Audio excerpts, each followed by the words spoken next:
Welcome back to season 2 of Corks and Convo, a podcast where we dive deep into real life stories and authentic truths. I'm your host, Regina. I'm also here with my cousins, Shadon and Tiffany. We're here to continue the journey of talking about uncorked conversations. So grab your AirPods, your headphones, and pour you a glass of wine and settle in because we're about to have an uncorked conversation. Ladies, what are you guys drinking? I have a glass of rosé. Okay. I'm drinking some Stella Rosa Peach. And I'm drinking some Relax. Okay.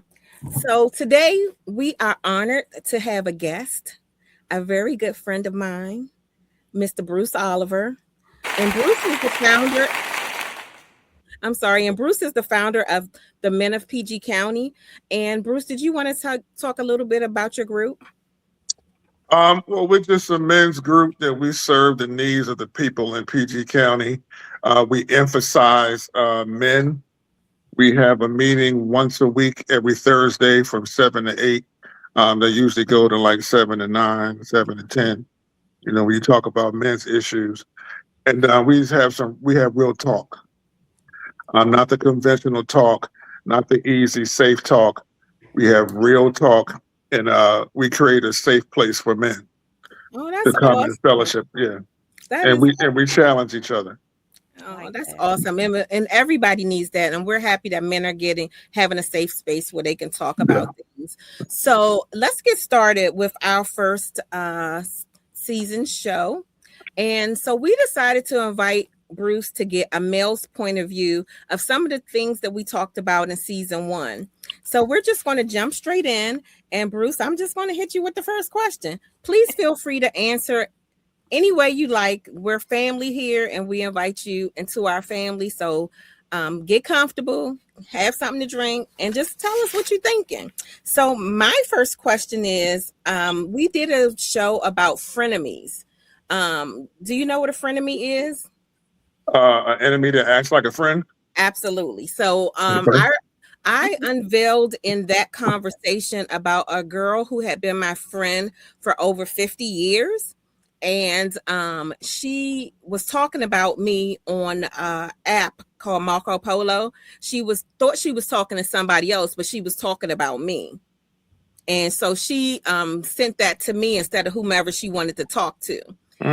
So, and she was probably my first friend. Even before my sister, she was my first friend. So as you can imagine, it was a little bittersweet. So my question to you is, do men use the term frenemies? No. Okay, so what would you guys say? Let me think about that. No. We don't use the term frenemies. You're either a friend or an enemy. Okay. To be a little bit more technical, for me and for the men in my circle, we put people in categories. You are either a confidant, you're a comrade, or you're a constituent. Okay, that's good. Every single individual in our lives fits one of those 3 categories. Wow. I love That's interesting. Thank you, Shadon. So when you're putting them in different categories, how do you deal with each one of them? You deal with them based on the category. For example, right? A confidant is someone who you share your most intimate secrets with. Right? They don't want anything from you but you. So all they want is you. A comrade, you guys share common enemies. So you guys can fellowship based on a situation or a person that y'all both have a problem with. Y'all may not even really like each other. But because y'all have a common enemy, y'all can become bedfellows. And y'all fellowship and deal with that person or that enemy type of situation. And then when it's over, y'all are over. Mhm. So that the comrade wants you for your assistance towards an enemy. Mm-hmm. Your confidant don't want nothing. They have no other agenda but you. Mm-hmm. So that's an example of how we differentiate the motives of each individual. And we put them in that category. So we're not quick to cut everybody off. You So use them Negroes for how they act. Yeah, Right. you use them accordingly. Wow, Yeah. that's interesting. That's good stuff. Tiff, do you Yeah. have anything to add? The only thing I can think of is when you're having these different, like I really love how you use those three categories. How would you, or how could women kind of take on doing that? I think that's one thing we may miss is we're not as direct as some men are. So what advice do you have for women, and how can we become just more honest? I think that's one of the biggest things, and more direct with where we place people in our lives. That's a good question. Those three categories is your foundation. Mm-hmm. Your constituents are people who are for the things that you are for, but they are not against the things that you are against. So if you meet a person and she's for your podcast, she's for supporting your podcast, but she's not for gay marriage, Mhm. and you want to go to and support a gay marriage event, and she's like, no, I ain't messing around with that. I'm not going there. Mhm. Then she's not against what you are against. She's only for what you are for. Does that make sense? Yes, it does. It makes sense. I think I don't know if I do categories. I'm white and black. Like either you rock with me or you don't. Like I'm that kind of person. Like I do believe that everybody can have different beliefs. We don't have to agree on everything, but if you giving me your energy that you giving me about our friendship, our time, our interactions, if it's combative, if it's anything other than ease, I can't do it. See, if you're a comrade, meaning you are against what I'm against, but you're not for what I am for, I'm not going to tell you my personal secrets. As a woman, I'm not going to talk to you about my relationship. I'm not going to tell you about my financial challenges. I'm not going to tell you the struggles I have on my job, because you are not for what I'm for. You are only against what I'm against. Again. So you're going to take my business and you're going to tell everybody on the block, because you don't care about me. You only care what I am against, because you are a comrade.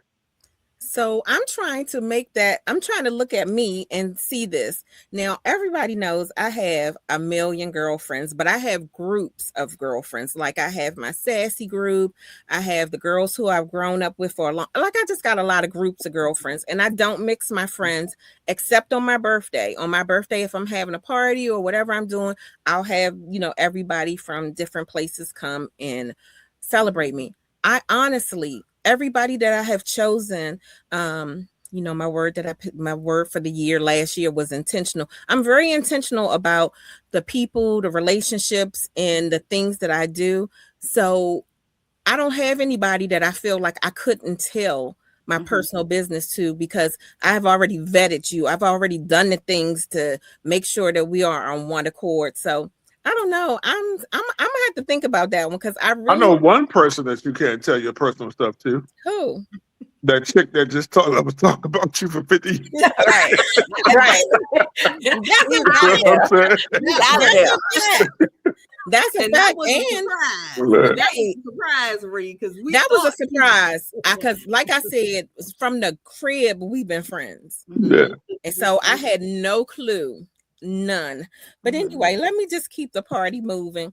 Our second episode, we talked about raising our parents. Now, we all three of us have been blessed to still have our parents, both mom and dad, and we also are blessed that our parents have been married, the majority of our lives, right?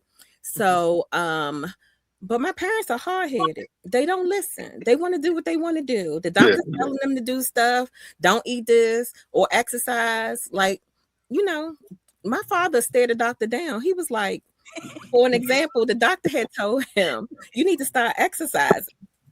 And so he go back for the follow-up. The doctor say, have you started exercising? My father said, no. And so the doctor said, why? And my father is one of them old school daddies. It's like, because I said so. But he didn't even say that to the doctor. He just looked at him like, nigga, what? And so I guess when the doctor caught that my father was not going to respond, he moved on to the next subject. So my point is, these parents hard-headed. They need a whooping. They need time out. But you're going to go to jail if you do all of these things. From a male's point of view, what do you suggest that we do with these parents that don't listen? Well, I am actually, well, my mother listens, but I'm at that place, at that stage with my mother. She is 93 years old. Wow. And she going through.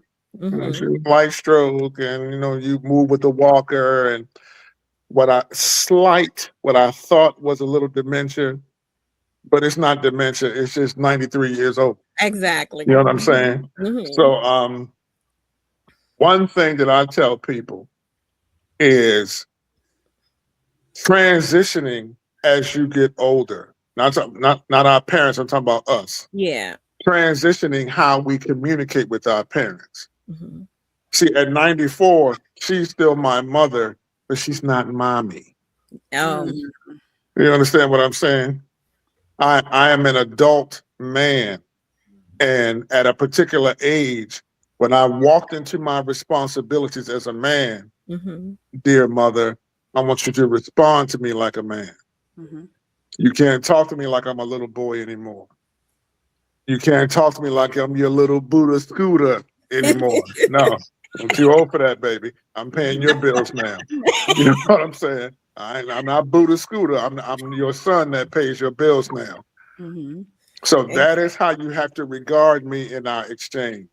I'm still respectful, still honorable, still hold you to the highest regard, but I am now a man. I am not an adult child. Therefore, my voice comes with some authority in our relationship. Does that make sense? It does. Yeah. It absolutely does. Shadon, do you have anything to add? The way he said that, I'm listening. I'm gonna try that. I think my dad listens more than my mom. I don't know whether it's sometimes that daughter-mother like relationship, like I'm not listening to Shadon, what Shadon has to say. My father is at attention, but my mom, she's going to tussle like, I don't know what you're talking about, but I try to be as respectful as I can. But I'm gonna try what you just said. Yeah. See what you say. I'm gonna say it with my chest a little bit and see what you say. Yeah, all that, picture them in your diapers. No, Ma, you can't picture me in my diapers anymore. I say it all the time. I say it like I'm not the little girl with the 2 pigtails in her hair anymore. Yeah. So, well, anyway, let's just keep the train moving. The next topic that we talked about was love after 50. So, oh boy, yeah, I'll see y'all later. Look, Woo. we all are searching for our person. Or I don't know if I'm searching. I'm just waiting. I'm sitting here. I don't even know if I don't know. That's a whole topic. That's an off the record conversation. That's a topic within a topic. But anyway, so in your perfect world, do you want a companion now? Like, what are you looking for as a mate, a soulmate, a wife? Tell us what you're looking for. A wife. Yeah, I can't man, I don't want to say that at the risk of sounding like arrogant, but you know me, Gina. Yeah. I can't be me or complete my vision without a wife. Mm-hmm. They are still parts of God's favor that I need to operate in my life. And that's only going to come through a wife. Finds a good thing. Yeah. Good thing. I need that favor. Right. Yeah. Right. That's good. Tiff, do you have anything to add? Love after 50. I just want to say, taking it as God brings it and not as it comes to me, because we'll have people that may approach us and make all these Jesus. claims to fame, but Say I it. just think I need to operate based on His speed and who He sends, and not just the person that comes up to me, because I'm at the point where I do background checks, and I'm just gonna go ahead and throw that out there. You can't just come to me just and telling me all this good stuff. Like, you will be checked, and I will let you know that you've been checked. I mean, you can check me if you need to, and I think that's just where we are in this world. We have to be cognizant of who we bring in our lives. So, Amen. that's my thoughts. That's a fact. Okay, Tiffany Shadon. is over 50. Huh? 47, but Oh, push. okay. But yeah, I've been testing. Okay, since you can 30. see the I've hill. been- You're not there yet, but you can see it. Yeah, but I've been doing Okay. background checks a long time. So if you Yes. ever need me to look somebody Look, up or need If any I say I'm information, dating I'm your somebody, girl. she asking me, what's their name? What's their this? She done found, I ain't even gonna lie to y'all. She done found this one guy. She got an aerial view of his house. Like, she is not playing. So But did we find out where he we was found out where he lived. She did an on a aerial Sunday? on a Mhm. Sunday. Did he live with a wife? No, he was Oh, good. He was good. good. But well, she was like, "What you know about him?" Let me tell, because Tiffany's in South Carolina, and the guy was in Okay. South Carolina, so she was just like, "Yeah, I want to make sure you good coming down here and get you this little country boy," which I thought I always wanted a little country boy. I like a country boy, but got a little bit of city. Mhm. He not The swag. country. Yeah, I need him to have a little bit of. I thought I had that, but that's another story. Shadon, do you have anything you want to add? So I do. When dating after 50, Mm-hmm. like, what are some of the things, the qualities? Because, like, I thought, like, I had my mind exactly what I wanted. Like, I wanted them to be so basketball, all of this. Like, how I know, right? You, How you did you thought that after 50, you still wanted that? No, that's when I was younger. So, like, I've totally changed in Exactly. Okay. what it is that I want, and also allowing God to, Give us lead me. discernment. Yeah. Exactly. But I'm asking Bruce because it's a man's perspective, and like, you have to change. We get older, you change, all different directions. But so, like, what are some of the qualities that you are like, you would know that this person would be for Your you? person. Mm-hmm. Yeah. Oh, have mercy. You scared? Don't get scared now. Well, first of all, at 50 and up, she needs to be healed. That's good. She needs to be on a path that she has already been on being healed. None of us are barking on 100%, Right. but you have to be on a path of healing. And what I mean when I say healing is that you are able to recognize self. You're able to recognize the origin of your challenges to the point where you don't project them onto me. Yep. That's fair. I mean, but I'm gonna that's have a first and bad foremost. day. I'm gonna have a bad day. It just happens. Then what? Absolutely, because I've done my work. I can hold space for a bad day. Right. Okay. Perfect. I can hold space for a bad week. Perfect answer. However, homie. However, bruh, when I pull you up and I say, hey, you have really been blah, blah, blah, blah this week. Showing your ass. No, I haven't. No, I haven't. Or you have to be able to be held accountable. Yeah. The accountability first has to come not to me, but to a higher power, as people like to say. You know what I mean? You got to be accountable to the Lord first to be able to examine yourself. That's true. And when you can do that, then when it comes time for both of us to sit down and examine you or examine us, okay, it don't have to be a beef. Ain't got to be a lot of squawking. We could just talk it out and talk it through. So she got to be healed first. Okay, that sounds really good, Bruce. That. And that was really politically correct answers. But my thing is, I guess you are still on your healing journey. Is that why or you haven't found anybody on their healing journey that? I find, oh, come on, Jenny, you really taking me there. I find people who think they have arrived at a particular place. But my background, Gina, is in psychology. Mm-hmm. So I counsel as well. So they think that they are arrived at a particular place. But when we listen to them, when I listen to them and have conversations with them, I know where they are not. And the challenge is getting them to see, hey, sister, this is where you really are. And it's okay to be there, but we want to push to get here, or here, or here. That is a challenge. Okay, that I could stay right there for a minute, but I'm not, because that's a offline conversation that me and you getting ready to have later. I want to talk to Tiffany. You want to talk to? I'm gonna talk to Tiffany. She's doing aerial shots of brothers' houses. We're gonna have a conversation. Hey.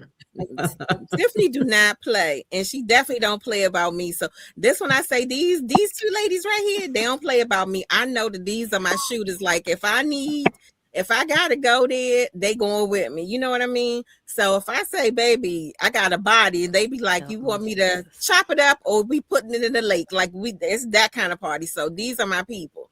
So but I don't want to get stuck there, because I don't want to tell all of your business. No mind. So let's go to the next topic. And this was a topic that is a fan favorite, or this group's favorite. It's about our love languages. So are you familiar with the love languages? I am. Okay. Do you know what yours are? Mine are words of affirmation and giving of gifts. Really? Okay. That's interesting. So ladies, let's go around the room and say what ours are. Shadon, start with you.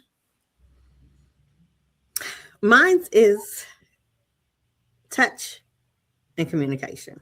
Yeah, words of affirmation. Okay. Tiff, what are yours? Is she? There you go, Tiff. What's yours? Yeah, mine are quality time and acts of service. Yeah. Oh, okay. So let's see what mines are, because they change. Mines have changed.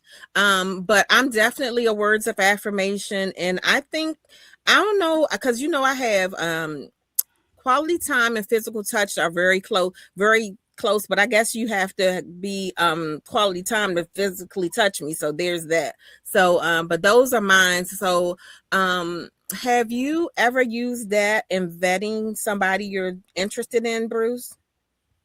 No, I don't expect them to know. Well, when you say vetting, are you asking me, do I expect them to know my love language? No, I'm saying, have you ever asked them their question? Because we need you to be able to give us what we need. So I usually ask the person, what is your love language? Because I want to know how to. So I'm asking you, have you ever used that when you were dating or courting or whatever? Yes, I have. Mm-hmm. Yeah. All right, Shadon. So let me how much time in between that you're not, if you're not, let me see how I want to word this. So say for instance, everybody understands that these are your love languages. And if you don't get it within a certain amount of time, cut off. Yeah, how do you know when to say, you know what, this doesn't work for me? Well, if it doesn't work for me in day 2, I'm gonna say, bruh, this ain't working for me. But what I seek to do is to see how they love, to see how they express their love. Because some people can sincerely love you and think that they are doing their best in loving you. They're giving you their all. It's just not in the way that you want to receive it. You know what I mean? So I try to communicate that. But And what I found, I'm sorry, Bruce, for cutting you off, yeah, but I just, to your point, I think that people love you on the level that they are at. yeah, So not that it's a bad thing, because everybody right, has their own personal growth journeys. yeah, Just, I can't wait for you to catch up to get up here. yeah. And I mean, I'm up here, so I can't wait for them to get here. So I get that. All right. So not only do we all have both of our parents, we all have boys as our sons. So the next topic we had was raising Black boys to be men. So I know that's a subject that is near and dear to your heart, Bruce. So what do you think a woman can teach a man about a boy about being a man? What do you think? Nothing. Okay, and we're Wait a minute. Hold on. Let me think about that. Nothing. This is the, wait a minute. No, wait a minute.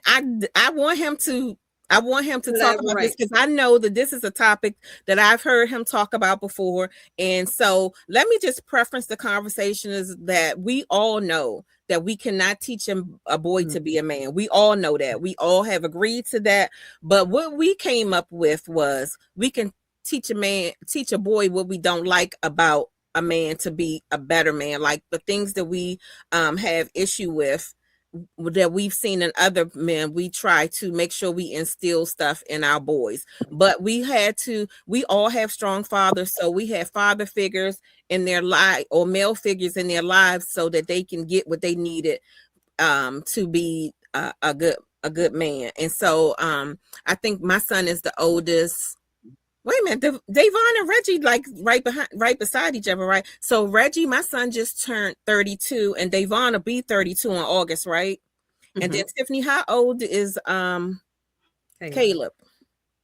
I think Caleb is he 19 or 20, something like that. But anyway, Bruce, break down what you think our role as a mother would be to giving our young men in our life what they need. I think that, with all jokes aside, I think a woman can teach a boy how to be a man. Okay. But here's the thing.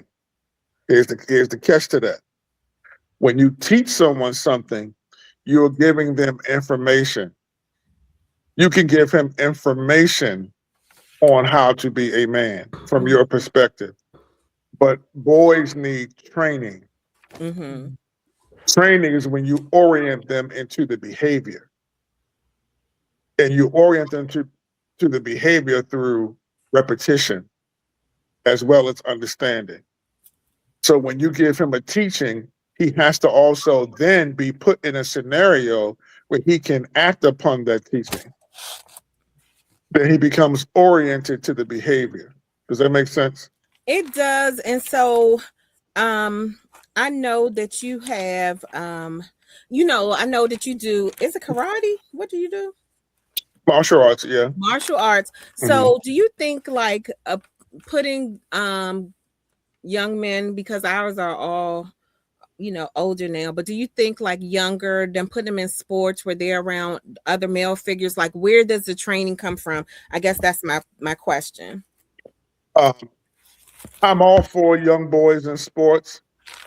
Little league football and basketball and stuff, it teaches you cooperation. Mm-hmm. And it gives you that, masculine presence where hopefully you have a coach that takes an interest in you and kind of mentor you a little bit or whatever. But that's a hit or miss. The difference between other sports and martial arts is martial arts is actually an art form that teaches you discipline, self-control, self-respect. And you grow from rank to rank from the work you put in. So it's training. It's teaching and training, which gives a boy a full rounded orientation of what is expected of him and how to fulfill it.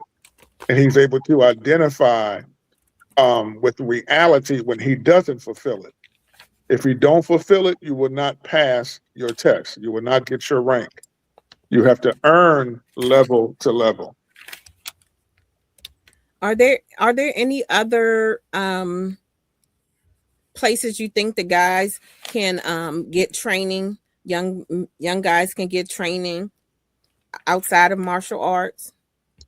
If it's not a police athletic league or some other Boy Scouts or something like that, I have no idea.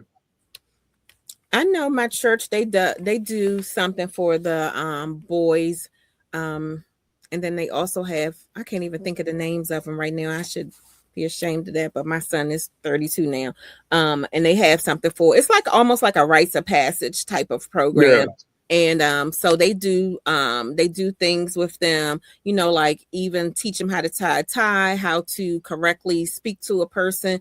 And the biggest thing that I like about the thing for church is I like that, I don't want to say they're teaching them how to code switch, but basically, you know how you talk to your friends, you don't talk to an adult like you talk to your friends. That's a big one for me. And I noticed that they kind of teach them, you know, it's a time and a place for everything. And so that's one of the ones, that's something that I'm proud about my church, Galilee Baptist Church in Siouxland, Maryland, 2 locations, Minnesota Avenue and Siouxland, Maryland. Shameless plug. But yeah, so that's one of the things I'm happy about. Why can I think of the name of this program? I'm so mad at myself. You know, we really don't do that enough with boys. Mm-hmm. Us as men. Men under construction. That's what it's called. Men under construction. Men under construction. Okay, I believe I heard of that. Mm-hmm. Yeah, we don't do enough work with boys because our pain and our issues haven't been dealt with. As Black men, I really hate to say this, but as Black men, we are very selfish men. And as selfishness comes from hurt and pain that is unresolved and unaddressed. Therefore, if you feel rejected, unheard, unseen, unimportant, you ain't gonna love no child and focus on the child the way that you really should. I had a question about just a question about this, but not necessarily. How do you view the narrative or the term when you hear a strong Black woman or superwoman? What do you think about that that narrative? I think Black women are strong. You have to be to deal with what our people deal with. And you have to be to deal with an impotent man. And to be the mother of civilization, but to be isolated amongst other ethnicities in the civilization as the weakest link when you're actually the strongest ones, that's a mental challenge for Black women. It always been. Say so. Yeah. However, I think that there are some mentalities among Black women that need to be challenged. That need to be healed. Like the I don't need a man mentality. I think that's individual. That's individual. That's personal growth. That's what I get when I hear stuff like that. Individual personal growth. It's not a collective group to me. Well, he already said like that's almost like the sign of an unhealed woman. Exactly. So if she's in that, he'll already know his good eye. But that she's unhealed. Second date. See, for the Black woman, how can I say that? Like the Black woman, she really can't be an American. An American means you go to college, you go to school, get your education, get a good job, join a sorority or whatever the case may be, or organization, and earn your 5 or 6 figures and so on and so forth. But that leads to a sense of independent accomplishment. And when you go through stages, you first want to be able to be dependent upon your parents. Then you become independent and you take care of yourself. but then you learn to be interdependent Mm-hmm. with a partner. So a lot of our sisters, once they get stuck at the independent level. But I don't know if that's a fault of our own or just from having to really pick up the mantle and make sure and take care of the things, the single parentness, those type of things. I feel like we get stuck at that level because you don't have a partner. I know that you know this, that they say that men are 4 years, I think so, 4 years or so behind us maturing.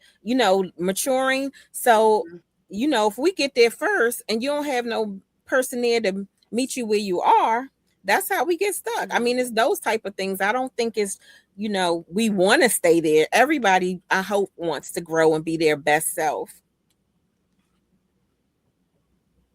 Would you date a guy that makes $35,000 a year? 35, maybe not, but he can make less than me, but not 35. No, 35, I can't do nothing with that. Why not? Now let me take that back, because I just was in a whole nother. Okay, so let me take that back. I will say, Tiffany, like, let me take it back. 35 is very low. For 35 in this day and age, is very low, but he can make less than me if he's bringing other things to the table. Like, I like a man who take care of me in other ways, and I'm not talking sexual. I'm talking about other ways. Like, I like a man to cater to me. I like him to do the things. You know what I mean? So if he's doing those, no, I don't know what you mean, Regina. I need you to break that down for me. Cook me breakfast, run a bath, give me a massage, make sure I'm taken care of, fill my car up, get my car washed, take it to get service, those type of things. So that's what I'm talking about, not anything sexual. If he's able to be what I call the OG man, because these new ones ain't doing all of this stuff. They want to be the passenger princess. Yeah, I want me old Cash Out Carl or something. I'm sorry. Wow. I'm sorry. Wow. Hey. Anyway, so that's what I mean, Bruce. So in that aspect, if he is making less than me, but he's doing other things to make sure that I'm okay, I feel like I would be able to work with him in that aspect. I don't put a dollar figure on it, but I do feel like 35 is too low. So then you put a dollar figure on it. That's not a dollar figure. Like I'm saying, like, I want you to be able to come to the table like you taking care of you, I'm taking care of me when we come together. But you can't take care of you with $35,000 at this grown age. You just can't. Well, no. For you sisters, is it possible for y'all to get with a man who can take care of himself, but he doesn't make as much as y'all do? And if y'all got with him and lived based on his lifestyle abilities financially, would y'all be content? Wait a minute, let me make sure I'm understanding you. At 35,000, he can take care of himself. So I supposed to live at 35,000? No, you have a job. Combine your money with his. Okay, I'm fine with that. So I'm just trying to make sure I'm understanding you correctly. Like, if you said, but live based on his, that's the part that got me. Like, I'm stuck. Am I living off of $35,000 and we save him? What are we doing? Like, explain. His 35,000 causes him to be able to have a house in Southeast. You mean in the bad part? Yeah. Oh yeah. In the 35,000 in the bad part. Yeah. On the right side. Your salary allows you to have a single family home in Bowie or something. And a more affluent estate-filled neighborhood. But the brother has the characteristics that are pleasing to you. He's just cool making 35,000. He slings garbage. He's a I don't garbage have a man. problem with that. He has a good job. I'm fine with that. And if he has a home in Southeast, now this is just me. And Shadon, you can jump in because Shadon live in Southeast. And let's just say, but she got a nice home in Southeast. You know what I'm saying? So if for me, I'm just speaking for me, if he had a home in Southeast and it was rough in the neighborhood, I mean, I come from, a rough neighborhood, but that was many moons ago, right? If I can live there without my tires being gone every morning or somebody shooting up my car, I can thug it out if we got a plan to like, hey, maybe we're going to fix up his house and rent it out. And then we're going to do so you got to have a plan. Like, we're not staying here forever. Like, if he came to me and was like, this is what I really would like to do. I'm looking to, improve some things so we can do our own thing together. I would do it. I would absolutely do it if we are working towards a goal together. Well, see, I want to know, like, when you're talking to someone a guy who does not make the same amount, I need to see how he feels even about me making more. Because if it's going to me making more is going to emasculate him, I'd be like, no, absolutely not. Because I can, like how you say, Bruce, on the second date, I can kind of see that I have walked in here with a red bottom and you didn't, and it's okay.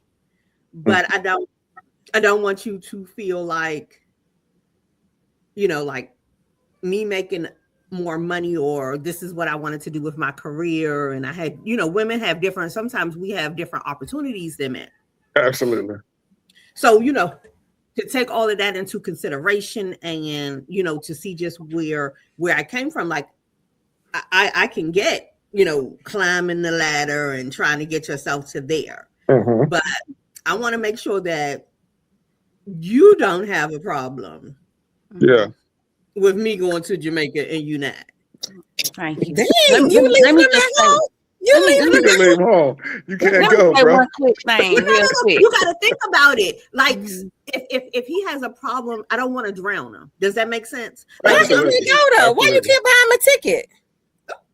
Can I say one thing real quick? Well, I got a clear signal real quick. Go ahead.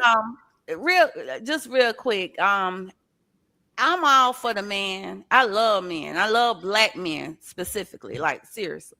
But I'm not with doing, giving, and just pouring out, and then the respect and the appreciation is not reciprocated. I think that's one of my biggest issues. I don't even care about the money. It's not even a money thing, because I think I've all been blessed on this line to have access, but it's more of the appreciation. The reciprocation, the fact that some people forget real quick. They forget real easy. They forget real fast, and I just think that needs to be highlighted a little bit more. I'm very big on reciprocation, but at this grown age,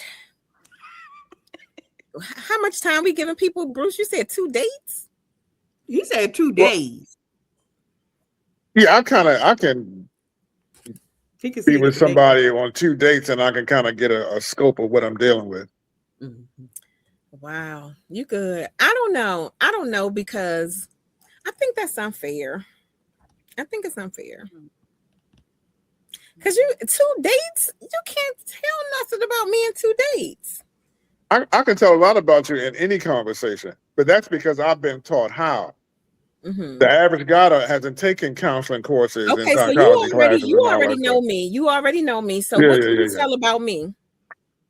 You know me, so tell me something. I can tell it you're a boss. Period. And because you're a boss, because you have a lot of authority and the people that are close to you, it would be challenging for you. It's not challenging for me. I ain't finished, Gina. And see, you see what I'm saying?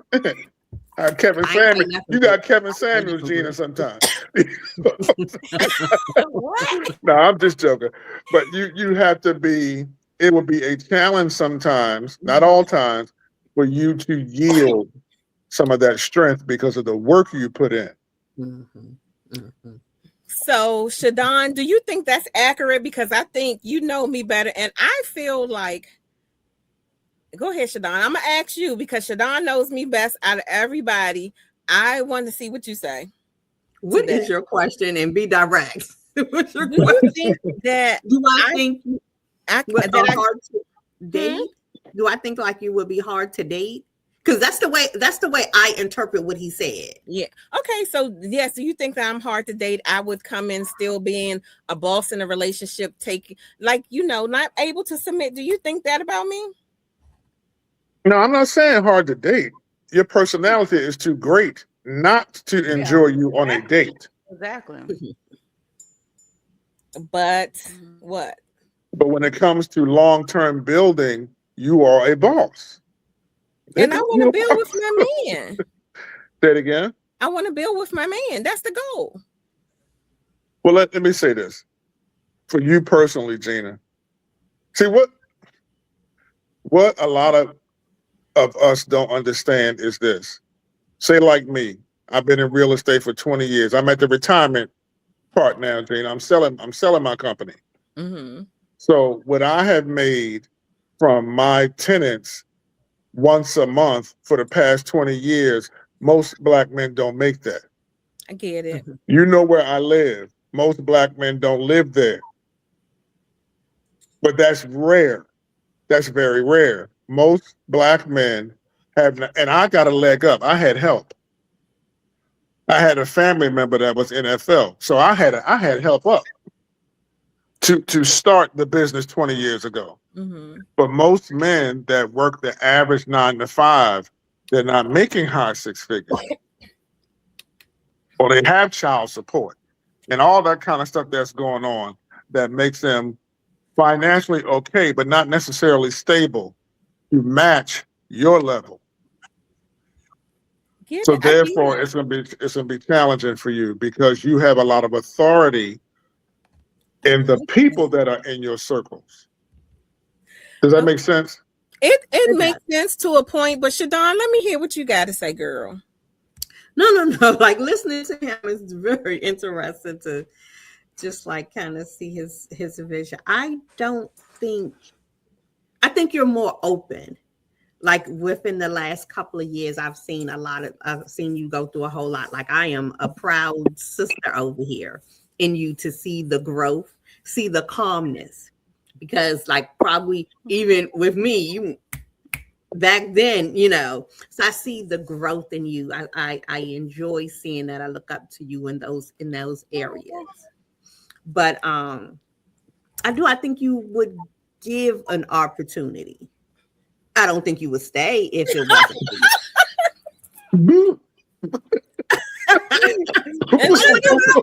with anybody, nobody would stay. But that's why I asked you, Bruce, like how long? What is that window? Your window is short. Like and again, people's windows, it's just a short, Well, I'm 57. I don't think you heard me, sis. I'm 57. But 2 dates. It'll take me long. But okay. I don't come from the approach of cutting people off or ghosting people. I don't do all that stuff. Mm-hmm. But I'm not going to let them know I see the things that I see. But I'm just saying I see it. And the things that I see sometimes will cause me to put up a guard. So back to me, because y'all gonna make me mad. Hold on. So no, I'm not mad. I'm just being silly. So for me, I have always gotten that I'm intimidating to men, but I'm not intimidating to the right man. Because I've had a long-term relationship for years with, and he was a good man in so many ways. He was a very good man in so many ways. So intimidating him, no, because he was all man. You know what I mean? But you know what? When you were in that relationship, you listened. He gave you a safe space to be able. He gave me a safe space so I can acquiesce. I can be soft. I can listen. He led me and I listened. I ain't give him a whole bunch of back and forth because he was a man and he passed away. Hmm? He passed away. No, he didn't pass away. Our timing, it was time. You know, if we can't go to the next level, I don't got that many more years to give you. Know, I gave him a lot of my good years, so it was that type of thing. Okay, I understand. So yeah, and it took me 5 years to get over that relationship. So when you talk about healing and stuff like that, I've done the work. I've done the things that I feel I need to be in another relationship, and you know, somebody out there. I think one big thing is just Yeah, we're gonna have to talk, Jenna, because I'm a little confused on something. Don't be confused. You got it. You got it. I said it. You got it. So yeah, don't be confused. It's that's a wrap. Yeah, that's a wrap. But anyway, so the topics that we've talked about in our first season, those were some of the conversations that we had. We like to have a good conversation. We like to have a good glass of wine. And I just wanted to thank you so much for being a part of our conversation this week. You're the first person on our first show back on our second season. So again, I want to thank Mr. Bruce Oliver, the founder of the Men of PG County. Personally, you know my heart towards you. I will forever be grateful, forever give love. And yeah, and we got to talk. You owe me dinner too. I think you owe me dinner. I thank y'all for having me. This is a great platform. And I hope y'all grow it to the point where y'all can't get any sleep from all the work. Oh, wow. Oh, wow.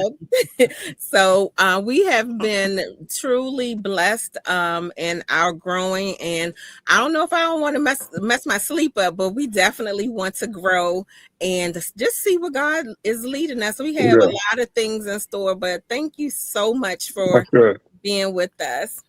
Tiff, is she just smiling? Wait. Go ahead, Tiff. Go ahead, Tiffany. You just was stuck smiling. Go ahead. Tiffany, I'm going to send you some coupons for Verizon. I'm going to have to get a GoFundMe or something for something over here, y'all. I just, again, apologize for this horrible, you know, and I work in IT, so this is horrible for me. Like, I'm really taking this as a big hit, to be honest. But yeah, are we ready to close? Are you guys done with your comments, or have we done every? I don't have anything else. You, Shadon? Nope. You, Bruce, you got anything you want to close with? Well, I will say this for your sisters.